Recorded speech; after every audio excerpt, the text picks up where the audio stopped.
Because of her, we can means a lot to me. I guess my story is a little bit different to the other women that I work with at AIS, and in the fact that I grew up not knowing my Aboriginal family or my Aboriginal heritage, and it wasn't until I think in about 2008 a cousin of mine was in a second-hand bookstore and picked up a book that was written by a police inspector back in the late 1800s and took it home to read it, and then noticed in a chapter that it was actually speaking about our great-grandmother, and from that she then went on to do some family tree history and went right back through the archives into the births, deaths and marriages of Queensland, and found our great-grandmother and found her death certificate, which listed her as an Aboriginal person who was buried in the Aboriginal cemetery of my hometown in St George, Queensland. For me it was quite strange because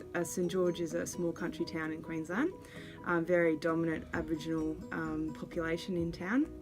I guess I grew up as a white girl and everyone saw me as that, but I had a lot of Aboriginal friends and grew up in, with a really strong Aboriginal community. And I remember as a kid, another kid telling me that, your family Aboriginal. And I went home to my grandmother and said that to her one day, and I remember her saying, no, we're not. And her sisters had taken on saying that they were from Spanish background because they were all quite dark skinned. And her nickname was Pinky, and she worked at the Tattersalls Hotel in my hometown, and she was a barmaid there and a very well known young beautiful woman. And there was this man in town that had fallen in love with her, but she didn't reciprocate the love. She didn't like the man at all.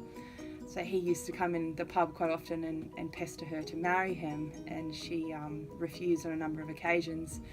He owned a local racehorse called Charcoal, and he said that he came in early in the week and said his horse was running on the weekend, and that when the horse won, he'd win £350 and he'd marry her, and she refused him again.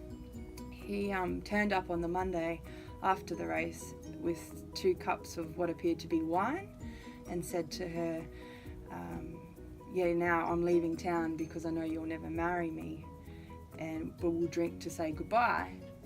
And she said no, and she was in the hotel's kitchen at that stage, and he then, because she wouldn't drink it, he ended up throwing it in her face, and it was actually acid, it wasn't wine. So the acid actually took off the tip of her nose, the top of her lips and half of her face. And so this was the story in the book, The Cameos of Crime it was called, that was found in the bookshop. And then she went on to recover quite well from that incident and her scarring, and married, and then had my grandmother and all their siblings. I look back to the women that I never had the opportunity to meet, but have learnt so much about through history, and the pieces of the puzzle that I never really knew as a child have all come together. And I look back at those women and think, wow, it's because of her that we can. And the amazing stories, and just so happened that was picked up in a book.